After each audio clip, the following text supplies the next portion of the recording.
FM 89.1, Radio Universidad.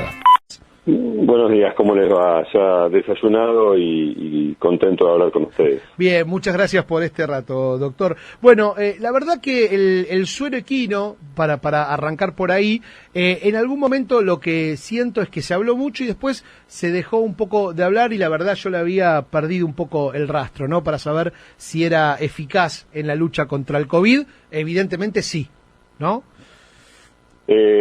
Gustavo, lo que sucedió es que, bueno, en principio para mitad del año pasado demostramos que habíamos podido desarrollar un fármaco, un medicamento que tenía una capacidad muy alta neutralizante contra el virus. Para diciembre, enero anunciamos que hicimos un ensayo clínico y demostramos que ese medicamento servía para disminuir el impacto de la enfermedad, sobre todo en una mejora clínica a los 14 y 21 días después de dado el medicamento, y una tendencia a la disminución de la mortalidad y a la disminución del ingreso de los pacientes en terapia intensiva. Esos datos sirvieron esencialmente para dos cosas. Se presentaron en ANMAT y ANMAT nos dio una autorización para empezar a utilizar el medicamento en condiciones especiales, que significa que los pacientes se los sigue y se va anotando en una base de datos la evolución de los mismos. Y la otra cosa que hicimos fue publicar estos resultados en una revista internacional de primera línea.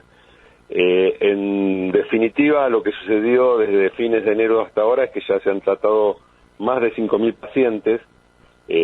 Por ejemplo, para darte una idea, en las últimas 2 semanas en la provincia de Buenos Aires, en hospitales públicos, como por ejemplo el Hospital Paroicén de La Matanza, ya se han tratado más de 1.000 pacientes con este medicamento, y lo que nosotros seguimos presentando a ANMAT son los resultados de la evolución de los pacientes, que muestran resultados excelentes, similares a las tendencias vistas en el ensayo clínico. Por ejemplo, la mayoría de estos pacientes son pacientes graves, es decir, que ya tienen desaturación, y solo cerca de un 12-13% de esos pacientes terminan con desenlaces de ingreso a terapia o necesidad de asistencia respiratoria mecánica o mortalidad. Esto significaría, si bien seguimos estudiando los resultados, una disminución muy importante en este impacto. Es decir, que es un medicamento que llegó en forma oportuna y nosotros pensamos que se está aplicando en forma importante para disminuir el impacto de la enfermedad. Fernando, sí se puede, ¿no?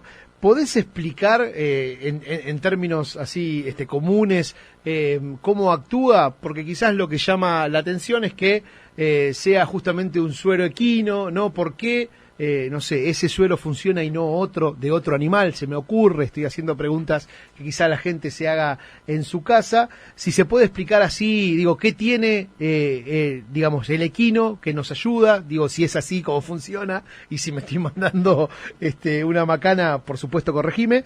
Y por otro lado, si cualquier persona puede recibir, digo, más allá del estado de la enfermedad, ¿no? En proceso, si cualquier persona puede recibir, ¿no?, este suero que han diseñado. Bueno, esto tiene que ver con la historia de la medicina, ¿sí? Hace más de 100 años se utilizan este tipo de inmunoterapias pasivas. Inmunoterapia pasiva significa que se le dan a los pacientes anticuerpos ya desarrollados en otro organismo, ¿sí? Y desde principios del 1900 se empezó a utilizar a los caballos porque tiene una capacidad muy grande de producir anticuerpos. Hace aproximadamente 20-30 años se desarrollaron técnicas biotecnológicas para convertir esos anticuerpos, se los purifica y se los convierte en fragmentos que son muy seguros, no producen ningún tipo de reacción adversa. Y nosotros, cuando empezó la pandemia, reaccionamos rápido porque estábamos ya desarrollando hace varios años un medicamento similar para la prevención del síndrome urémico hemolítico. En definitiva, son fragmentos de anticuerpos que tienen la capacidad de neutralizar al virus, y entonces se le puede dar una cantidad importante a los pacientes en el momento que lo necesitan. ¿Cuál es el momento que lo necesitan? Son los pacientes que están internados, que están hospitalizados y que empiezan a tener problemas para saturar de oxígeno su sangre. Es decir, que la función pulmonar está empezando a disminuir porque tienen una neumonía más del 50% y empiezan a desaturar.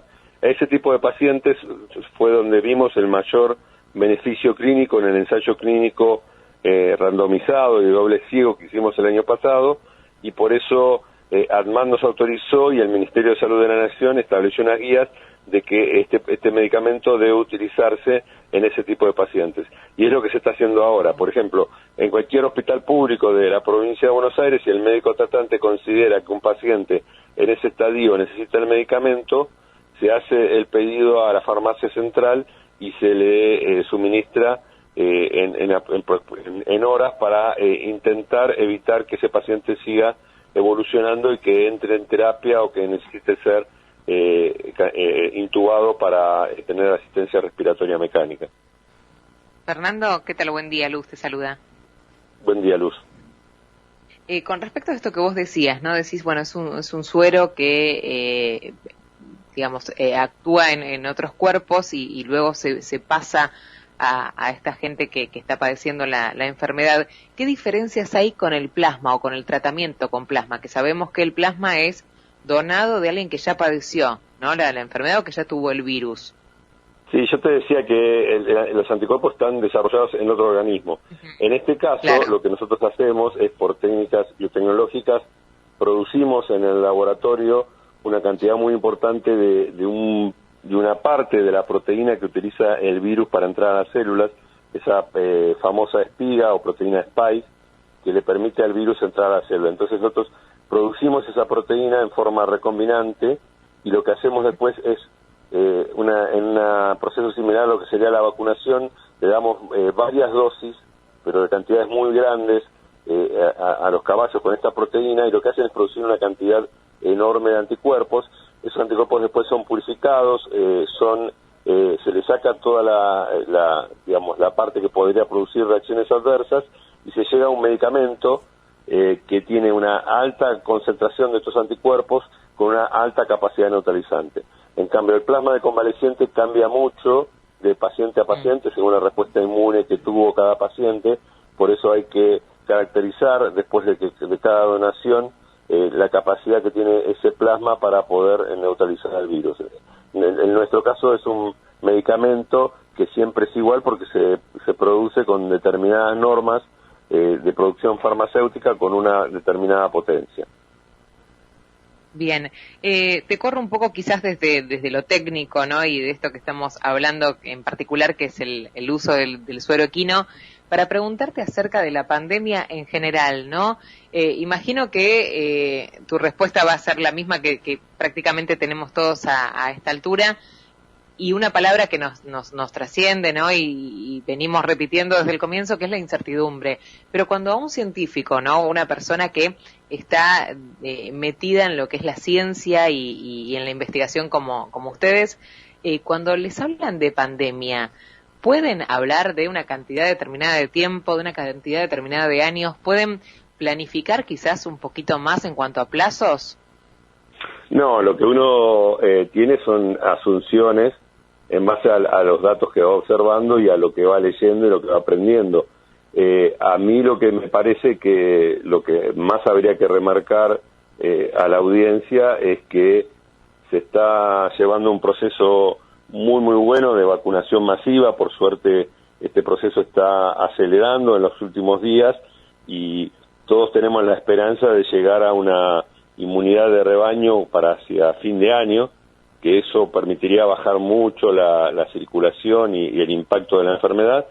Pero para mí el aspecto más remarcable ahora, desde mi experiencia y de lo que hemos visto todo este año y pico de trabajo tan intenso, es que los 3 meses que tenemos por delante de invierno son un desafío enorme, porque la vacunación va a llevar, como se ha mostrado en otros países, su tiempo en tener efecto, y tenemos que extremar todos los cuidados para evitar la circulación masiva del virus, como se vio en las últimas semanas, desgraciadamente, y sobre todo tener en cuenta también que, como se está viendo y lo vemos nosotros en los casos tratados, este virus impacta también fuertemente en una población de, diría, desde 20, 30 años hasta 60 años, entonces hay que cuidarse mucho y hay que extremar todas las condiciones de riesgo sanitario para evitar un impacto mayor. Te hago la última, Tavo, antes de que te pegues un segundo, porque ahora que dijiste inmunidad de rebaño, Fernando, una cortita que tiene que ver con los menores, ¿no? Recién hablábamos de la importancia de también focalizar en los menores, porque hay muchos que están padeciendo la enfermedad, muchos niños internados, ¿no? Y cuando hablamos de vacunación, siempre se habla de mayores de 18. Entonces, ¿se puede generar en una población inmunidad de rebaño teniendo a los menores de 18 sin vacunar? A ver, imagino que sí, porque así se está dando el plan de vacunación, pero ¿se puede salir, digamos, de la pandemia o se corre un riesgo a futuro? No, lo que sucede, Luz, es que las autoridades sanitarias van fijando prioridades. Si tuviéramos suficientes vacunas para todo el mundo y hubiéramos tenido el suficiente tiempo también de probar la eficacia de la vacuna en pacientes menores, seguramente se estaría vacunando a toda la población. Se elige. Claro, pero eso voy, digo, al margen de los objetivos, ¿hay eficacia en un paciente menor o se puede recibir un paciente menor de 18 esta vacuna que se está dando a los mayores? Por ejemplo, por lo que he leído, la vacuna de Pfizer se empezó a utilizar en menores porque hicieron ensayos clínicos. Seguramente va a pasar lo mismo con todas las otras vacunas, con las vacunas que se están utilizando en Argentina. En algún momento la AstraZeneca y otras vacunas como la Sputnik se van a empezar a usar en menores, y se supone que, digamos, lo que marca la historia de la humanidad es que una inmunidad de rebaño se consigue con por lo menos un 70% de la población con anticuerpos y defensas. Ese 70% de la población obviamente tienen que incluir a menores, y eso tiene que ser un objetivo a mediano plazo. Por eso yo decía que tenemos que tener en vista que esta enfermedad tiene un componente estacional, y ahora estamos viendo imágenes muy esperanzadoras del hemisferio norte, pero hay que tener en cuenta que en el hemisferio norte en este momento están atravesando la primavera y empezando el verano, y hay un alivio por ese cambio estacional, pero no hay que confundirse de que eso significaría el fin de la pandemia. Como bien decís vos, va a llevar mucho tiempo hasta que esté vacunada también la población más jóvenes, y eso recién ahí va a permitir una disminución importantísima de la circulación del virus. Estamos hablando con el doctor Fernando Goldbaum, él es investigador del CONICET, acerca de un suero, ¿no?, equino que ayuda a sanar a los enfermos y a las enfermas con COVID. Fernando, la última en relación al suero, digo, la capacidad de producción es masiva, se me ocurre esa pregunta en relación también a lo que decíamos un poco de las vacunas, que de repente todo el mundo pidió vacunas y obviamente no estaban preparadas las fábricas porque se pidieron al mismo tiempo que se estaban probando, y eso hizo que quizás en algunos países que no son productores, bueno, la cuestión se retrase un poco, ¿no? Le pasó a la Argentina y a 150 países más que hoy por hoy están sufriendo no ser productores de vacunas. Digo, ¿con este suero pasa algo similar o hay en grandes cantidades, ya como para que todos los hospitales de la Argentina puedan disponer de dosis? No, la respuesta, Gustavo, es positiva, es esperanzadora. Tenemos una cantidad muy importante de dosis porque yo les relataba que el año pasado hicimos un ensayo clínico.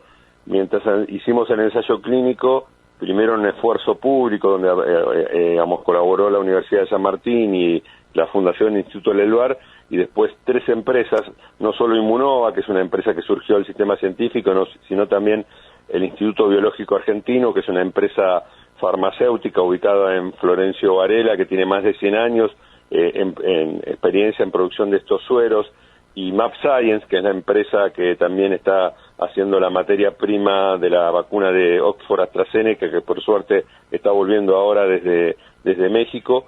Entre las 3 empresas hicimos un esfuerzo muy grande y entramos en un régimen de producción del medicamento de alrededor de decenas de miles. Estamos produciendo alrededor de 10.000 a 12.000 tratamientos por mes, y hay que tener en cuenta, para que entienda la audiencia, que este es un medicamento que se utiliza solamente en un número limitado de pacientes. Para que tengas una idea, de cada 100 infectados, alrededor de un 10% solamente es hospitalizado, y esos 10 que se hospitalizan, solo 2 o 3 pacientes, por suerte, llegan a este estadio grave. Entonces, esta cantidad de tratamientos alcanzaría para ser utilizado en forma masiva en todos o la mayoría de los pacientes que llegan a ese estadio grave de la enfermedad en las próximas semanas o meses. La última, ahora sí, Fernando, pero qué lindo es escuchar, ¿no?, cuando el Estado dialoga, ¿no?, con los privados y de ahí surge una solución, ¿no? Me parece que es por ahí, ¿no?, como se suele decir en el barrio. Sí, más allá del COVID y de esto, ¿no?, por supuesto. Sí, es una historia larga. Inmunova es una empresa surgida del mismo sistema científico público, con un componente muy fuerte de inversión privada, pero con esa mística que tiene la generación del conocimiento. Muchos de los integrantes de Inmunova somos investigadores de CONICET o hemos surgido del sistema público, y creemos que ese es un camino muy importante, porque significa utilizar el conocimiento para generar nuevas alternativas de desarrollo para el país, y con la conjunción de lo mejor de lo público y lo mejor de lo privado. Y esa es otra buena noticia. Fernando, gracias por esta notición que me parece que trae alegría, que trae esperanza también para aquellos y aquellas que quizás estén transitando la enfermedad. Te mando un fuerte abrazo y gracias por este rato. Gracias, Gustavo. Solamente decirle a la autoaudiencia que si tienen familiares o conocidos que estén en esta triste situación, que hablen con los médicos, porque el medicamento está disponible. O sea, no es un medicamento de venta libre, se distribuye a través del Ministerio de Salud de la Nación, los Ministerios de Salud provinciales y a través de las farmacias de las obras sociales y de las organizaciones de medicina prepaga, pero es una alternativa importante para intentar paliar el impacto de esta enfermedad. Muchas gracias. Desde la Universidad Nacional de La Matanza, Radio Universidad FM 89.1. Siempre cerca.